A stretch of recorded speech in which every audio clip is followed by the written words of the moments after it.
المركز الرابع أم كنتم تتمنون أكثر وأحسن؟ لا، احنا كنا كنتمناو اولا اننا نلعبوا النهائي والفوز باللقب، لما لا، نظرا للمستوى الكبير اللي ظهر به المنتخب المغربي.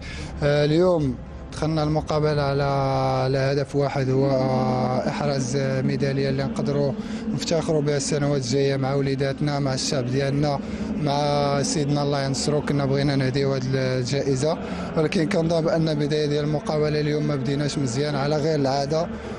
ولكن الحمد لله، حتى واحد ما كان كيتوقع ان المنتخب المغربي غادي يبدا البطولة من الأول ديالها وغادي يمشي حتى لآخر يوم ديال البطولة.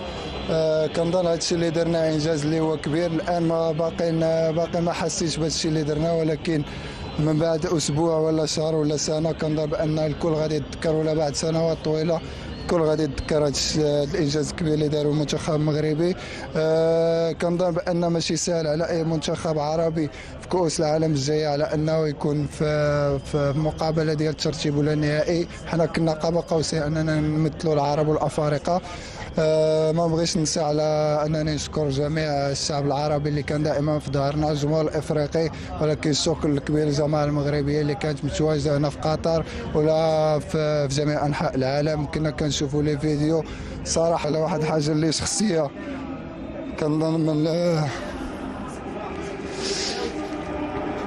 من هنا ل 4 شهور ولا هذا كنت كنفكر انني نحبس الكره.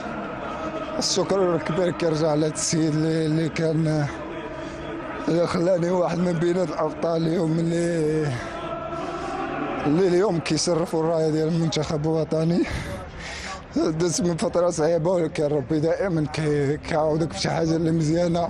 الايمان ديال ربي كان كبير، والدور ديال العائله ديالي الكبيره ولا الزوجه ديالي كان مهم في واحد المسار ديال الحياه ديالي.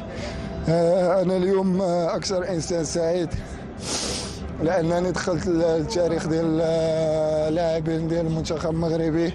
كنبغي نشكر أي واحد وقف معايا في هذيك الفترة، لأنني كنت محتاج سيفري، لأنك ماشي ساهل كتنعس بالليل وكتفكر واش غدا غادي تصبح تشوف ولدك ولا لا. هادشي كنت كنعيش، ولكن حتى واحد ما قدرت نقوله ليه، حتى الناس اللي قراب ليا، مراتي ولادي.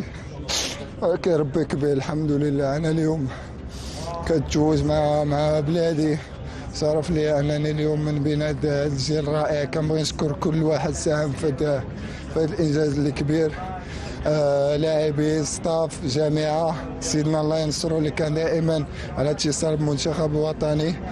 والحمد لله فخورين بكم. الله يخليك خويا امين. شكرا ما نساوش شكرا لدوله قطر على هذا التنظيم الكبير الصراحه اللي شرف كل العرب. ملاعب في المستوى، اماكن اللي ممكن يروح لها الناس اللي استمتعوا، اللي كانوا واخدين واحد النظره خايبه على قطر. اليوم كنظن بان الكل غير رايه. احنا كنفتخروا بان